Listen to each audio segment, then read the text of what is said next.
Très heureuse de vous retrouver. Bonsoir et bienvenue à tous dans ce journal dont voici les titres. Un échange a eu lieu entre le Premier ministre et le ministre de l'Agriculture. Les discussions ont essentiellement porté sur les réformes engagées à court et moyen terme pour mettre fin aux maux dont souffre le secteur. À suivre dans ce journal. Et puis à l'École normale des professeurs d'enseignement technique et professionnel, un accent particulier est mis sur la formation pratique des formateurs. Ils ont récemment effectué une visite à la CBG de Kamsar. Les détails dans ce journal. À la fin de cette édition, nous irons au ministère de la Culture où de nombreuses initiatives en faveur des artistes guinéens ont vu jour, notamment dans le cadre de leur prise en charge médicale. C'est tout pour les sommaires. Encore une fois, bonsoir et bienvenue à tous. Les travaux de la loi de finances initiale 2025 se poursuivent au CNT. Nombreux sont les départements ministériels qui se sont relayés dans les différentes commissions pour non seulement justifier les budgets alloués pour l'année en cours, mais aussi projeter les priorités sur 2025. Robert Siditol nous reportage. Dans la poursuite des débats axés sur les différents budgets sectoriels alloués pour l'exercice 2025, les cadres du ministère du Plan et de la Coopération internationale étaient devant les conseillers nationaux. Il était question pour eux de défendre les projets et domaines prioritaires du département. Notre taux d'exécution est vraiment supérieur à l'attente, ça c'est extrêmement important, mais aussi au service déconcentré. Vous savez, le ministère du Plan a ses démembrements un peu partout en Guinée, que ce soit les inspecteurs régionaux, les directeurs préfectoraux de plan et les communaux. Donc nous avons insisté là-dessus pour vraiment donner les moyens nécessaires à nos services déconcentrés à l'intérieur du pays. Mais je peux vous rassurer qu'avec la commission, nous sommes vraiment en phase, sans planification, pas de développement. Avec le ministre et les cadres du ministère de l'Urbanisme et de l'Habitat, les questions liées au conflit domaniaux et à la délivrance des documents fonciers ont été abordées. Nous avons rassuré les honorables conseillers sur les réformes entamées au niveau du ministère de l'Urbanisme, à savoir la création de la Commission nationale de la réforme foncière, qui sera l'outil de la refondation dans le secteur du foncier, de la construction et du logement en République de Guinée dans les jours à venir, mais également les nouvelles dispositions prises pour la sécurisation des cadastres fonciers, la construction des réserves foncières, et afin de permettre à l'État de disposer de réserves pouvant permettre la réalisation des projets d'intérêt collectif. À la Commission Affaires économiques et développement durable, les cadres du ministère des Mines ont échangé sur les priorités et les défis en 2025 avant de justifier la gestion du budget antérieur. Je profite de ce moment pour vous faire un rappel des axes prioritaires qui ont fait l'objet d'exécution durant cette période. Il s'agit de la promotion du contenu local et du développement communautaire, de l'assainissement du cadastre minier, de l'amélioration de la connaissance géologique, le renforcement institutionnel des structures du ministère minier de la géologie, le suivi et le contrôle de l'activité minière, les activités facilitatrices du développement du projet Simandou, la transformation locale des produits miniers. S'agissant du ministère du Commerce, de l'Industrie, des petites et moyennes entreprises, les débats ont porté sur l'exécution des prévisions budgétaires de 2024. La ministre Dr Diaka Sidibé et son équipe sont ensuite revenus sur les priorités du département en 2025. L'essence du débat s'est tourné autour de ces trois sujets, trois pieds de notre ministère. Mais ce qui est important à signaler, c'est que dans l'élaboration de ce nouveau budget pour 2025, nous avons quand même une augmentation significative du budget de 14%.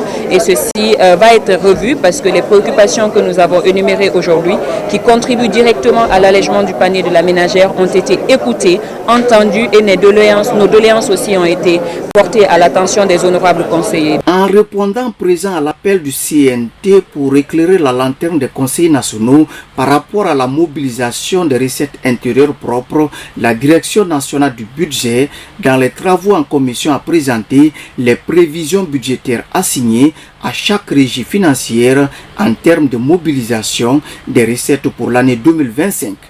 Les recettes minières pour 2025 sont projetées à 8 297 milliards qui correspondent à 25,11% des recettes intérieures. Pour ce qui est des dons, nous avons deux grandes lignes.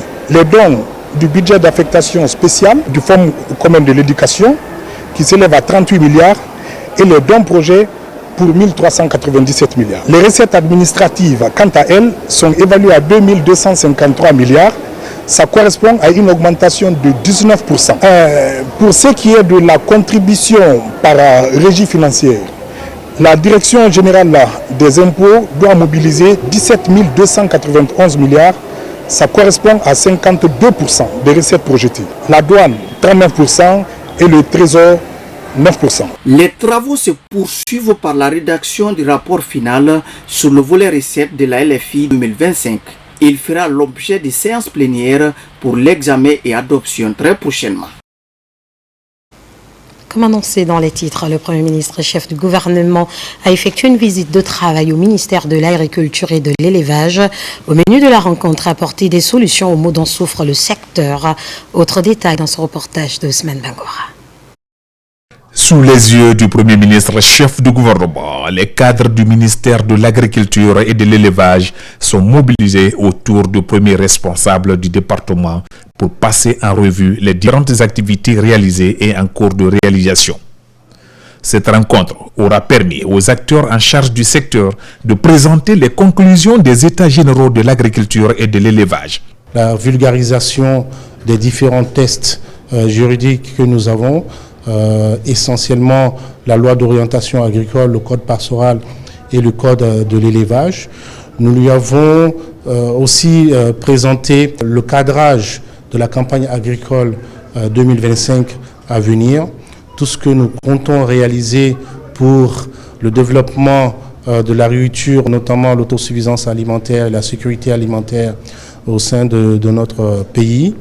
Et nous lui avons aussi présenté notre vision de Simandou 2040, puisque l'agriculture est le premier pilier du programme Simandou 2040. Il était important que nous lui présentions également comment nous voyons les choses qui s'intègrent globalement dans ce gigantesque programme. Le ministère de l'Agriculture et de l'Élevage est un département clé dont la feuille de route est de relever les défis agricoles et d'apporter des solutions concrètes pour un monde rural plus attractif.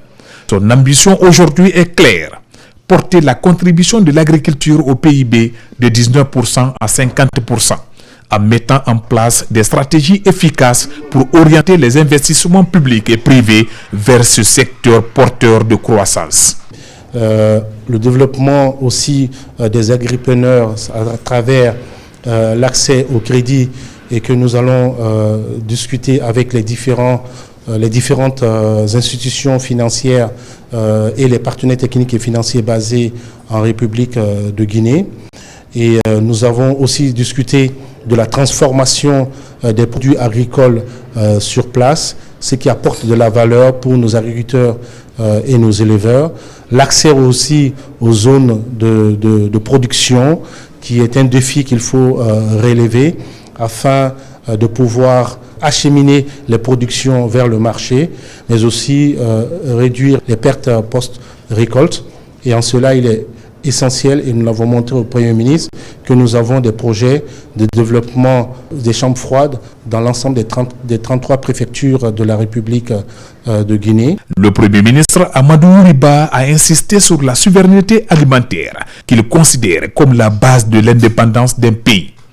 Il a en outre réaffirmé la volonté du président de la République, général d'armée Mamadi Doumbia, de réduire la dépendance vis-à-vis des importations alimentaires et d'encourager une production locale suffisante. Avant de quitter l'ensemble des cadres du ministère de l'Agriculture et de l'Élevage, Amadou Riba a exhorté les responsables à inverser la tendance en encourageant les jeunes à s'orienter vers des activités génératrices de revenus dans l'agriculture ou l'élevage.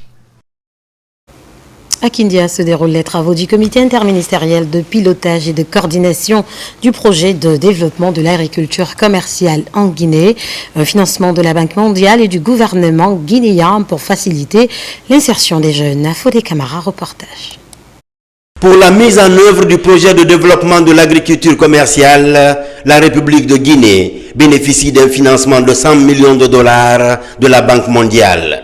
Entre autres priorités, il est prévu d'appuyer des promoteurs agro-pastoraux dans les filières fruits, bétail viande, noix de cajou et fonio, avec une attention particulière accordée aux jeunes et aux femmes.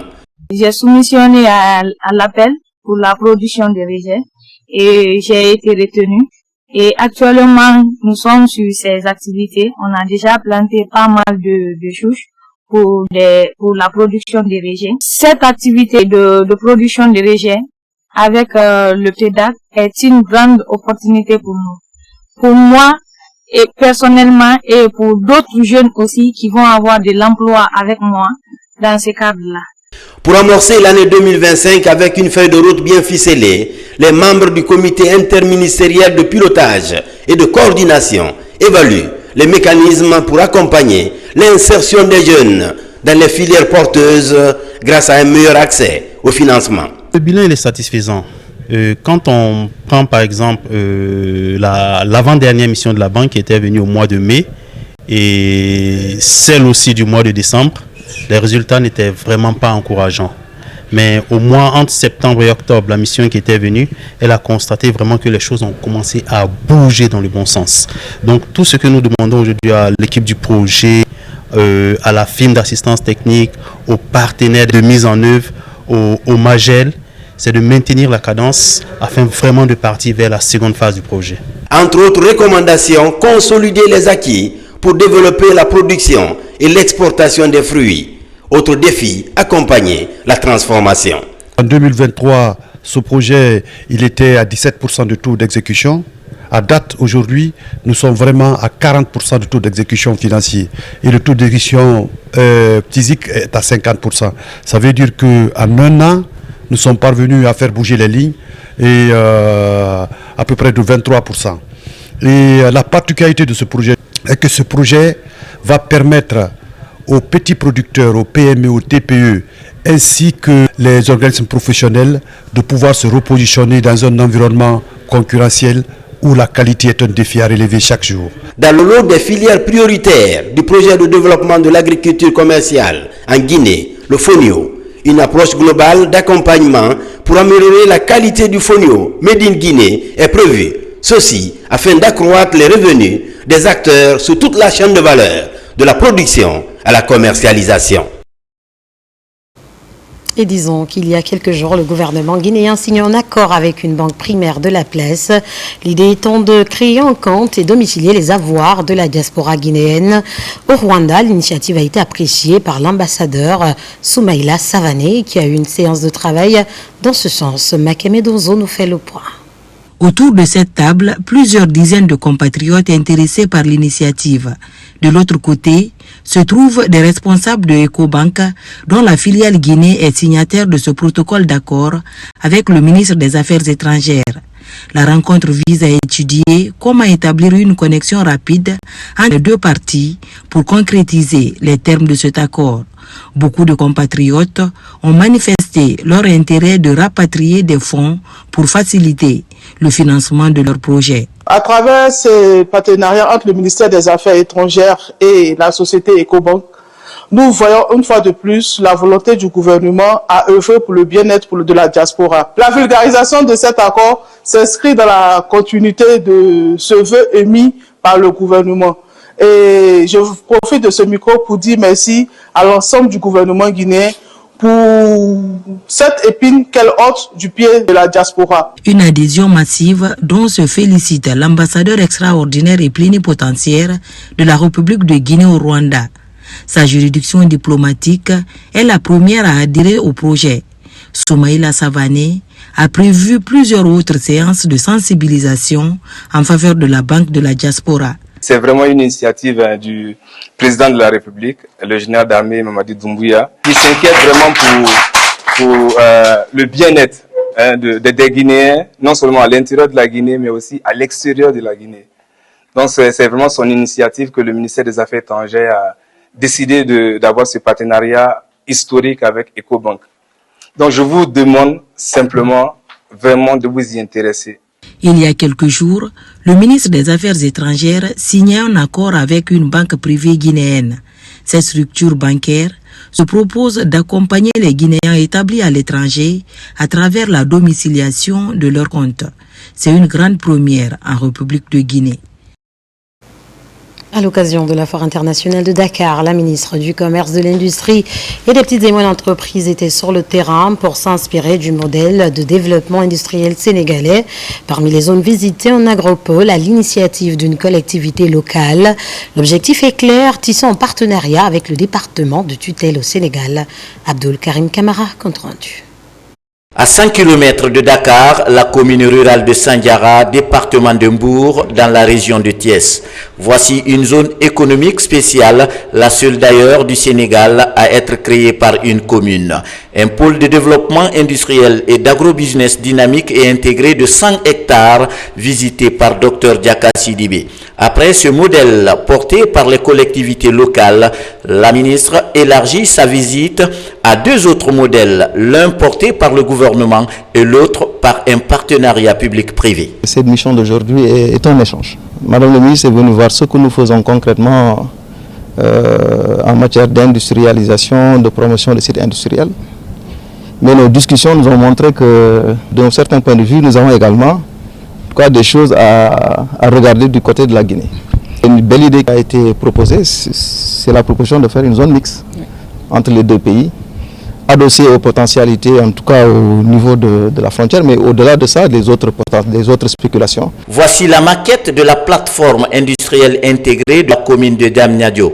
Un modèle de développement des industries voulu par le gouvernement du Sénégal qui se veut un véritable hub industriel. On est sur une industrialisation qui est transversale et non verticale. On est sur ce type d'industrialisation, mais dans le futur, on aura à travailler sur les filières, on a travaillé aussi sur différents secteurs d'activité stratégiques. Nous pensons très sincèrement que cela pourrait nous aider dans le cadre du développement des agropoles industriels le long du corridor Simandou, la création de nouvelles villes et de nouveaux parcs industriels le long du corridor, et ceci devra permettre de développer justement les échanges commerciaux entre la Guinée et le Sénégal, mais aussi au niveau régional et sous-régional. Toujours à Diamniadio, Dr Diaka Sidibé termine sa visite sur le marché d'intérêt national du Sénégal, une plateforme commerciale qui regroupe plusieurs entrepôts de stockage destinés à la conservation des produits agricoles.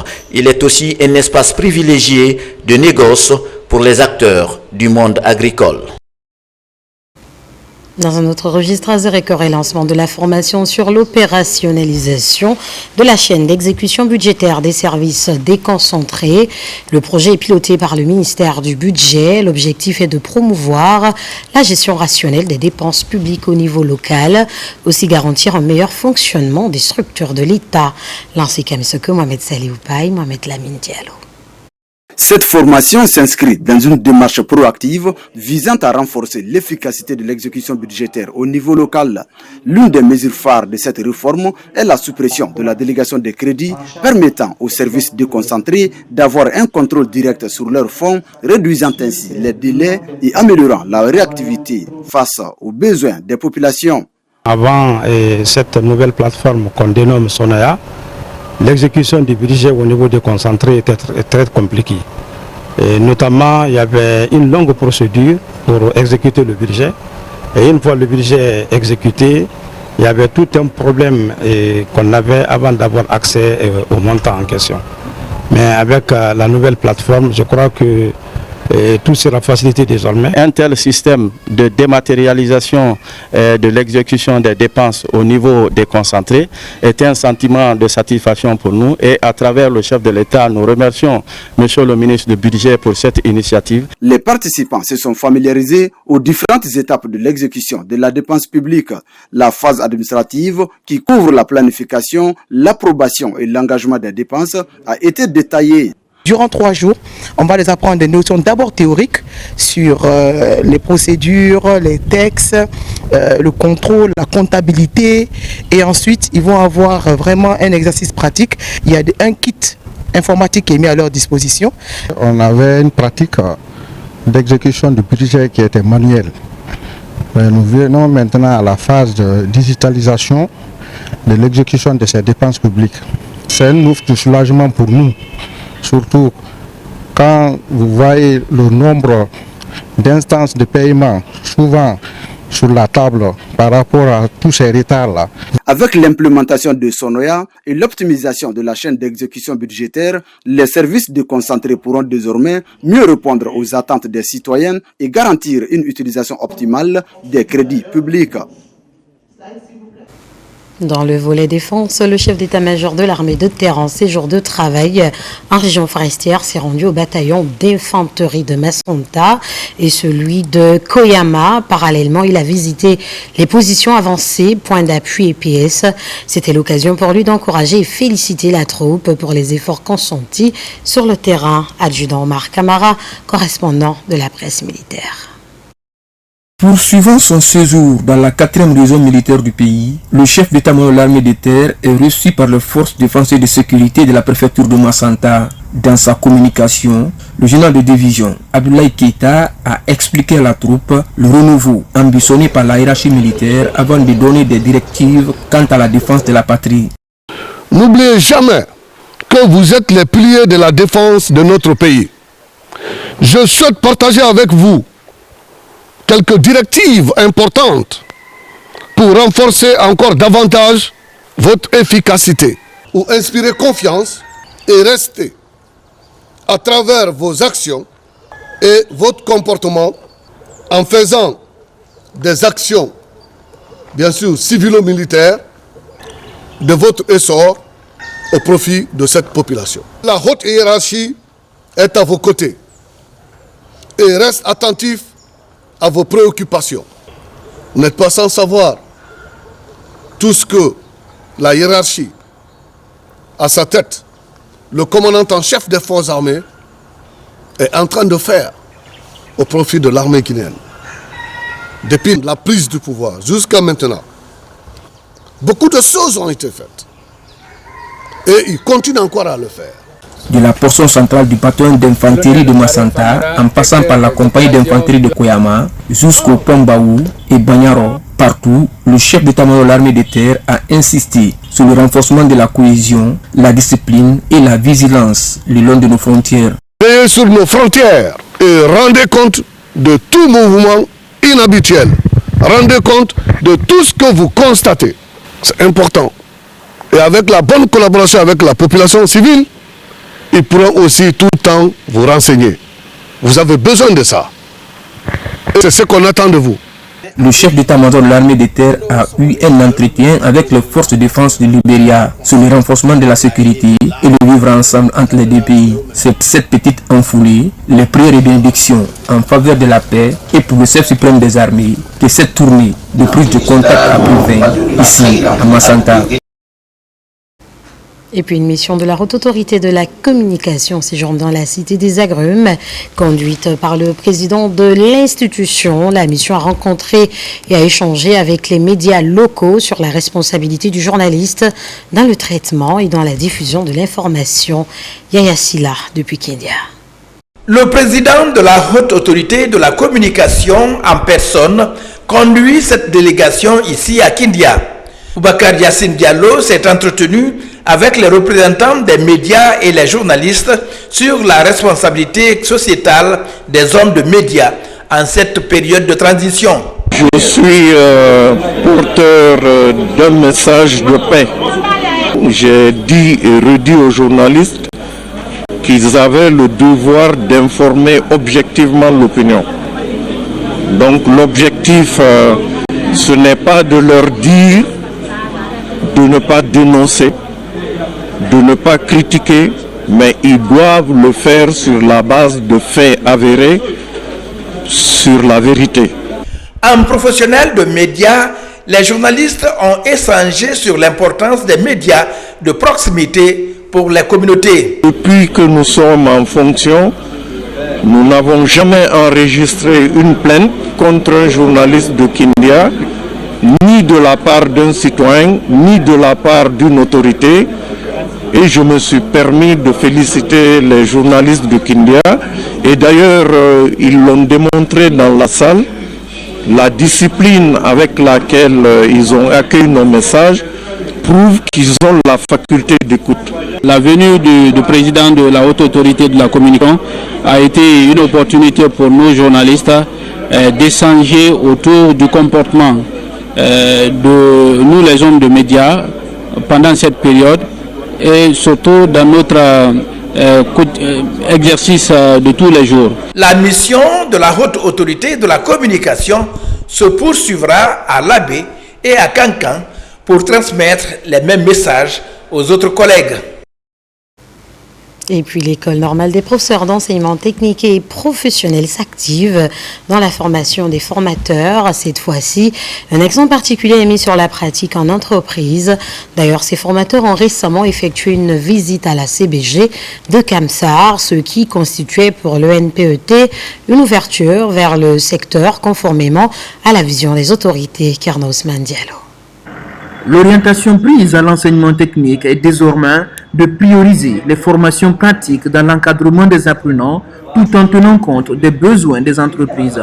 Dans cet élan, l'AMPET, l'école normale des professeurs d'enseignement technique et professionnel, initie les immersions en entreprise avec des formateurs comme ici à la CBG pour pousser les formateurs à comprendre l'évolution technologique et les inspirations des entreprises. C'est dans l'optique de l'adéquation de formation et le marché du travail qu'une collaboration participative est née entre l'AMPET et la compagnie de bauxite de Guinée qui vise principalement à compenser les lacunes chez le formateur, mais également à développer des compétences particulières sur les méthodes de travail, la gestion du temps, mais également la culture de la santé et sécurité au travail. Vraiment, la visite est très importante pour nous les formateurs. Nos apprenants, après leur sortie, veulent venir ici à la CBG pour faire leurs compétences pratiques. Cette immersion des formateurs au sein de l'entreprise traduit une volonté réciproque d'offrir plus d'opportunités d'insertion aux techniciens qualifiés ayant bénéficié de solides formations dans les écoles professionnelles. Madame la ministre, lorsqu'elle est arrivée, a voulu impulser un approfondissement des pratiques, une évolution des pratiques de perfectionnement de nos formateurs vers beaucoup plus de contact auprès des industries, parce que nous formons pour l'industrie, pour les entreprises.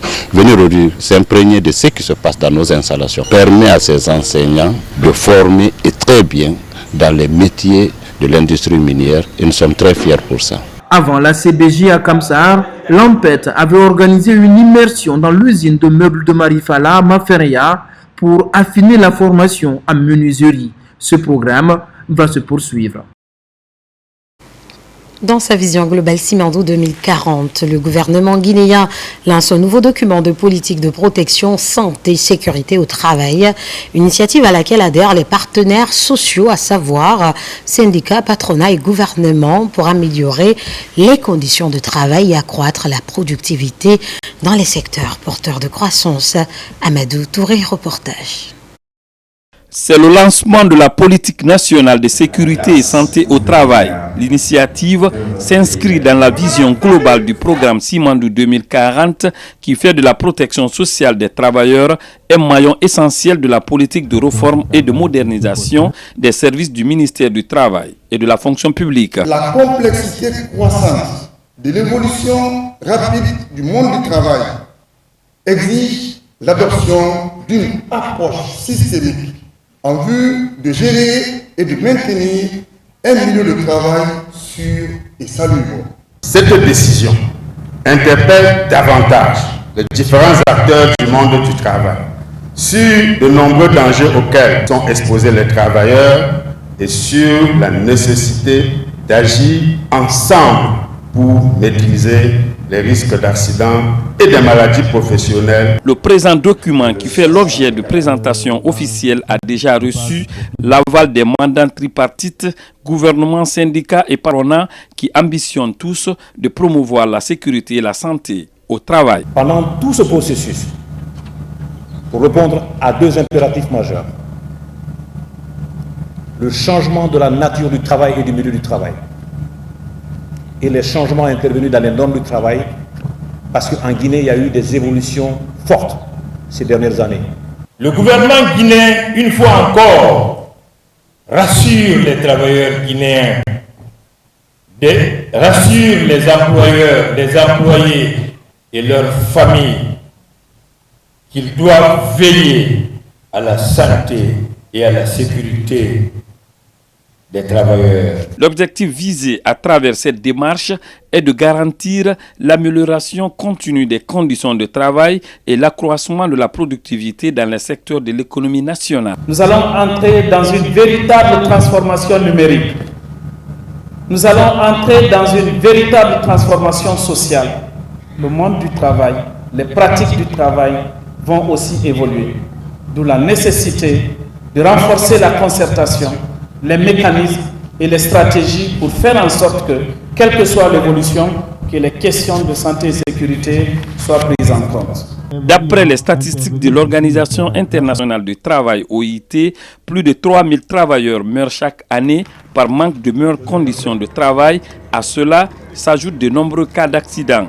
Et c'est en cela que cette initiative du gouvernement guinéen, à travers le ministère du Travail et de la Fonction publique, est saluée par l'ensemble des partenaires du monde du travail.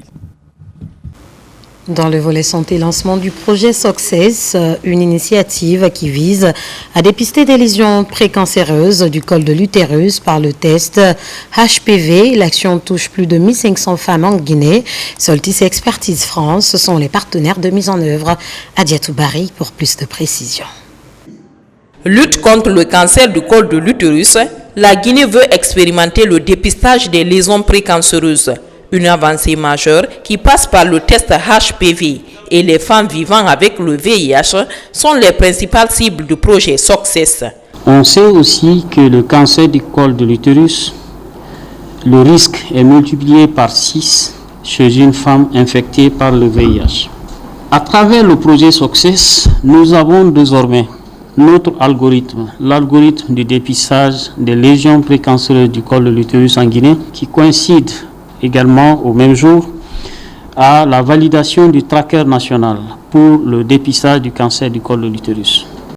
C'est une phase extrêmement capitale dans la réussite du projet. Kindia et Conakry sont visés par le projet Success, deux régions où 65% des femmes vont bénéficier d'un dépistage des lésions précancéreuses du col de l'utérus. Des approches innovantes seront mises en avant. Ce projet va aller un peu plus loin en instaurant dans la communauté ce que nous appelons l'auto-prélèvement des femmes. Ça veut dire que les femmes ne seront pas obligées d'aller dans les structures de santé pour se faire prélever, mais elles les feront elles-mêmes dans leur communauté. Le ministère de la Santé et de l'Hygiène publique félicite une fois de plus le PNLCC pour tous les efforts accomplis malgré d'énormes difficultés. Je fais ici la promesse au nom de Monsieur le ministre de la Santé et de l'Hygiène publique, que des difficultés telles que le siège, le cadre organique, le budget de fonctionnement et la logistique roulante seront bientôt des souvenirs lointains.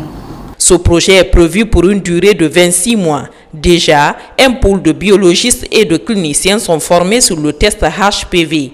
Progressivement, les kits de dépistage atterrissent sur les sites identifiés grâce à la collaboration entre Expertise France et Soltis Guinée.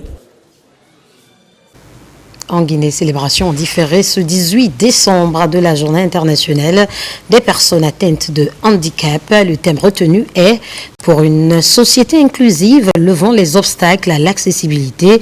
Un thème qui met un accent particulier sur la promotion de l'inclusion avec à la clé l'égalité des chances. Mohamed De Camara pour en savoir plus.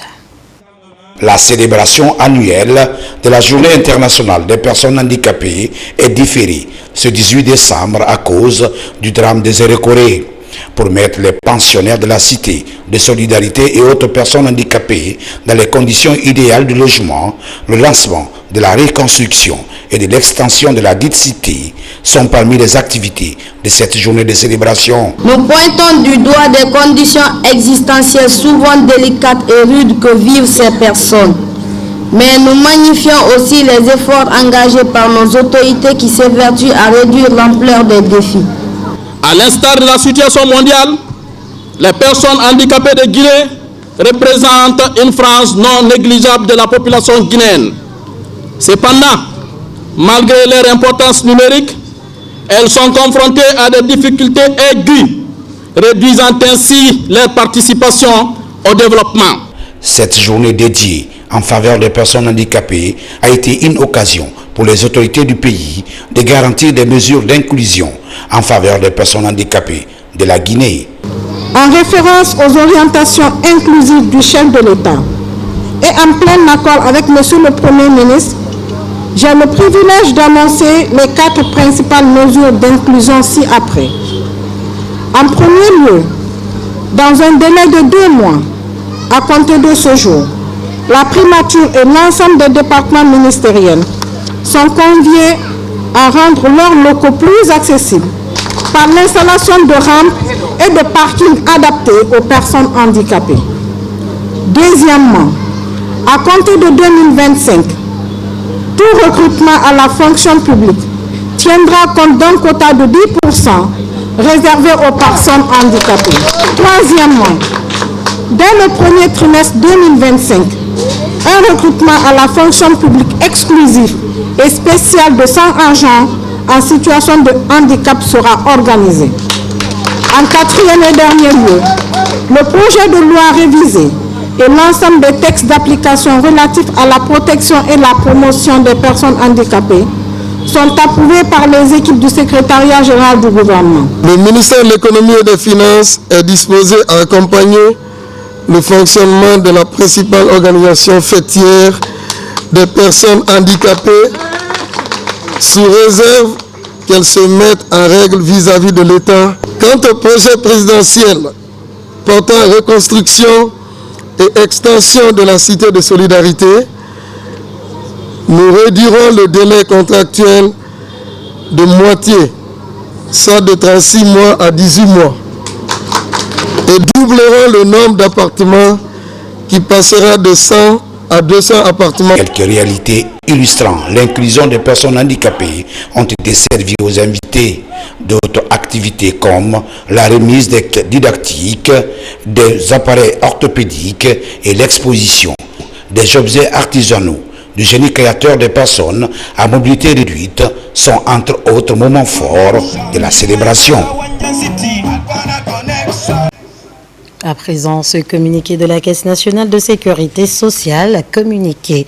La Direction générale de la Caisse nationale de sécurité sociale informe les pensionnés qu'à titre exceptionnel, le versement des pensions de retraite et de réversion prévues pour janvier 2025 sera effectué de manière anticipée. Ce paiement commencera le mardi 24 décembre 2024 à partir de 8h pile sur toute l'étendue du territoire national et se déroulera selon le calendrier ci-après. Au siège de la Direction générale à Kouléoundi, Kaloum, journée du mardi 24 décembre 2024, paiement des retraités des banques, des compagnies d'assurance, de la Sotelgui, de la CNSS, du syndicat des retraités et des sociétés minières, ACG Conakry, CBK Conakry et CBG Conakry. Journée du jeudi 26 décembre 2024, paiement des retraités et des invalides. Journée du vendredi 27 décembre 2024, paiement des pensions de réversion. Journée du lundi 30 décembre 2024, paiement des retardataires. Dans les agences et antennes préfectorales, du mardi 24 décembre au lundi 30 décembre 2024. En ce qui concerne l'agence de Matoto, journée du mardi 24 décembre 2024, lot 1 et lot 2. Journée du jeudi 26 décembre 2024, suite lot 2 et lot 3. Journée du vendredi 27 décembre 2024, suite lot 3 et lot 4. Journée du lundi 30 décembre 2024, suite lot 4 retardataire et fin de programme à Matoto. Les pensionnés dont le paiement se fait par virement bancaire, téléphonie mobile ou cash minute sont invités à se rendre dans leur banque ou à vérifier leur compte de téléphonie mobile à partir du mardi 24 décembre 2024 pour percevoir leur pension de retraite. La Direction générale de la Caisse nationale de sécurité sociale c'est compter sur la bonne compréhension de l'ensemble des pensionnés. Conakry le 19 décembre 2024, signé le directeur général Bakary Silla. À Cancan, les travaux d'extension du siège régional de l'ANAFIC sont lancés. Le projet compte offrir de nouvelles opportunités aux agents de disposer d'un bâtiment moderne, leur facilitant les démarches dans la construction des infrastructures sociales de base. L'initiative s'inscrit parmi les priorités du ministère de l'Administration, du Territoire et de la Décentralisation. Diamant Kaba, reportage. Alors que l'ancien bâtiment est démoli, un nouveau siège est attendu dans 5 mois pour offrir de nouvelles possibilités aux agents régionaux de l'Agence nationale de financement des collectivités locales. Le schéma est attirant et les autorités passent directement à l'action. Avec ces différentes commodités, le futur siège régional de l'ANAFIC se veut imposant pour faire face aux défis de la gouvernance locale. Cet édifice, on aurait dû l'appeler la maison des communes, la maison des collectivités. Parce que cette maison va servir pour ces collectivités un lieu d'information et un lieu de formation. Les belles maisons, les centres de santé, les routes dans les villages lointains, c'est grâce à l'ANAFIC qu'on a reçu ça depuis l'arrivée de l'ANAFIC. Pour réaliser cet édifice, inscrit au cœur des priorités du ministère de l'Administration du Territoire, la main-d'œuvre locale est sollicitée. Les attentes sont exposées et des instructions sont données pour faciliter les démarches dans un environnement idéal. Il sera composé comme suit. Un bâtiment de 2 niveaux, composé essentiellement de bureaux et d'une salle polyvalente de 69,52 mètres carrés avec une capacité d'accueil de 40 personnes, d'un parking auto d'une capacité de 7 voitures, des espaces verts qui offriront aux usagers un microclimat qui favorise les interactions. Le projet d'extension du siège régional de l'ANAFIC à Cancan affirme une véritable volonté politique d'amélioration du service public au profit des collectivités locales. Son coût, plus de 3 milliards de francs guinéens. Développement local, toujours. Quintignan, situé dans la préfecture de Siguiri, bénéficie de 7,3 km de routes pavées. Cette initiative présidentielle exécutée sur le terrain par l'AGETIP.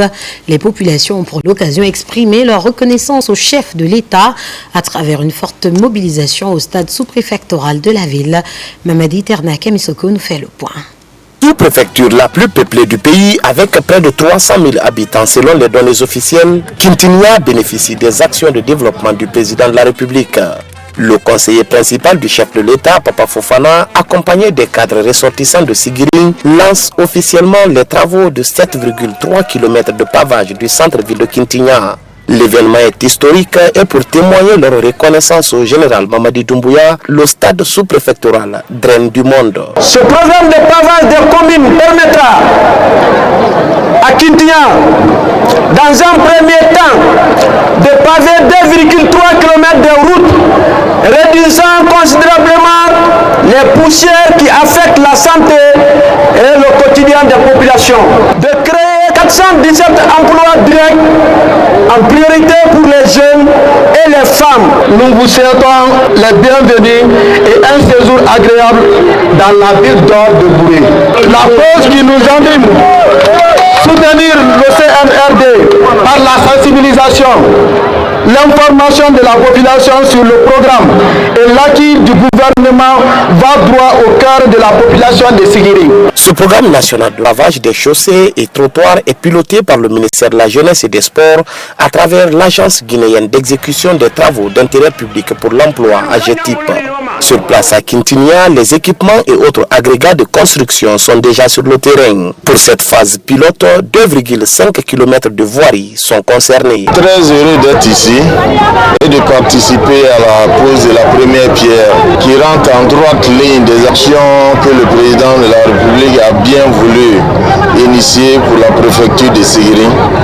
Aujourd'hui, c'est l'étape de Quintignan et on sent l'engouement qui entoure cette pose de première pierre, comment les populations sont contentes. Nous aussi, on est vraiment fiers de savoir que ce projet va vraiment soulager les populations. Ce vent de renouveau à Bouré sous le CNRD va toucher également le lycée de Quintignan qui sera complètement rénové. Des réalisations qui poussent la population bénéficiaire à se dresser comme un seul homme derrière le président de la République pour l'émergence de la Guinée. À l'instar d'autres pays, la journée internationale de la langue arabe est célébrée à Conakry. Cette journée commémorative a regroupé la communauté arabophone dans la salle de conférence de l'Université Générale Lansana Conté de Sanfonia. L'idée est d'encourager le multilinguisme. Le programme est soutenu par la chaire de l'ISESCO et ses partenaires Marwan Kamara, Aboubakar Sidiki Soma. À l'Université Générale Lansana Conté de Sanfonia, la communauté arabophone est présente. À travers la présentation des ouvrages d'apprentissage en arabe et des conférences débats, elle participe à la Journée internationale de la langue arabe en Guinée. Un événement annuel piloté par la chaire de l'ISESCO en collaboration avec la Fondation Hamdan. C'est une évolution. Ce que nous faisons, oui, c'est la promotion de l'enseignement franco-arabe, mais il faudrait comprendre que l'enseignement franco-arabe est une partie intégrante du système éducatif guinéen. Donc nous faisons en sorte que l'enseignement guinéen puisse voir autrement. Et vous allez comprendre aujourd'hui, la thématique débattue, c'est l'enseignement arabe avec d'autres disciplines scientifiques. Donc nous tendons vers d'autres disciplines scientifiques. L'objectif va dans ce sens-là. Sous le thème « La contribution de la langue arabe à l'évolution de la civilisation et la culture humaine », cette journée met en lumière l'importance de la langue arabe dans la diversité linguistique mondiale. Il faut que les responsables de la langue arabe ou des filières d'enseignement de la langue arabe à travers des universités guinéennes s'inscrivent pleinement dans le cadre de l'innovation sociale et de cette cité qui devient un catalyseur de la recherche scientifique en Guinée. Au sein de l'Université Générale de Lansana Conté de Sanfonia, nous avons un département de langue arabe qui est vraiment en évolution. L'étude de la langue arabe est très importante pour notre communauté, puisque la langue arabe est une langue de culture et une langue scientifique aussi. Vous savez que le plus grand pourcentage de notre population est aussi musulman. Ce qui fait que l'étude de la culture arabe, véhiculer la langue arabe chez nous, ça a plein de significations. Cette journée de réflexion se tient également à l'intérieur du pays. Une occasion pour la chaire de l'Organisation du monde islamique pour l'action, les sciences et ses partenaires de sensibiliser et d'encourager le multilinguisme tout en renforçant les liens entre les communautés arabophones et le reste du monde. Rétrospective 2024 dans le volet culture cette année a donné le sourire aux artistes guinéens à travers la gratuité de la prise en charge médicale, une volonté du chef de l'État pour témoigner sa gratitude vis-à-vis des artistes qui contribuent au rayonnement de la Guinée à l'international. C'est notre grand format de ce soir et il est réalisé par Ousmane Ba Sué.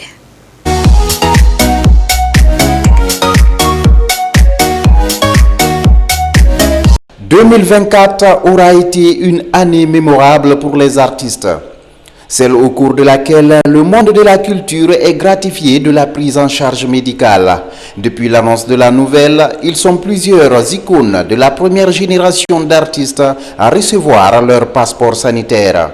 La carte leur donne le droit de se faire consulter et de s'approvisionner en médicaments dans les structures sanitaires et des pharmacies bien indiquées. Cet acte social du chef de l'État en faveur des artistes a suscité de vives émotions chez les bénéficiaires. Des artistes longtemps oubliés malgré leur contribution au rayonnement de la culture guinéenne. Si on dit 100% pour nous qui sommes ici réunis, je vous jure que ça n'a pas de prix. Donc la refondation, je crois que M. le Président de la République a tellement bien compris cette refondation, le général Mamadi Doumbouya, que Dieu l'inspire tous les jours davantage, parce qu'il n'a rien oublié. Dès la réception des cartes, certains se sont directement rendus dans les structures sanitaires pour s'assurer de l'effectivité de la prise en charge. Ils se font consulter gratuitement. Après le diagnostic, cap dans les pharmacies pour s'approvisionner en médicaments. Au nom du BMB Agence nationale, nous remercions le CNRD. Nous remercions le gouvernement. Nous félicitons vous qui gérez aujourd'hui la culture, parce que ça émane de vous. Par la grâce de Dieu, tout ce qu'on peut offrir à un être humain, c'est la santé. Si tu me donnes la santé, tu m'as tout donné. Doumbouya et Barikaï Kotoum. La carte de prise en charge donne aussi le droit aux artistes malades d'être évacués si nécessaire à l'étranger. Un montant est aussi destiné au cas d'accident ou de décès de tout détenteur de la carte sanitaire.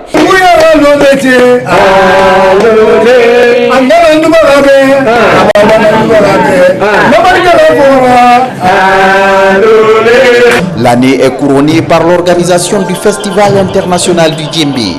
Un événement qui a mobilisé des festivaliers de 15 pays avec à la clé le partage d'expériences.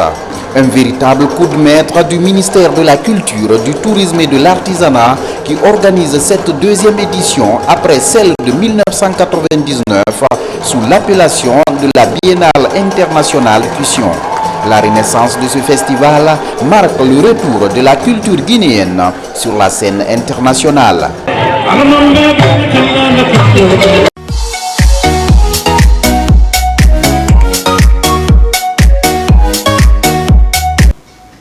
Voilà qui met fin à ce journal. Merci à tous de l'avoir suivi. L'actualité se poursuit sur le www.rtgguinée.guinée, terre de richesse, d'opportunités et d'innovation. Bonsoir.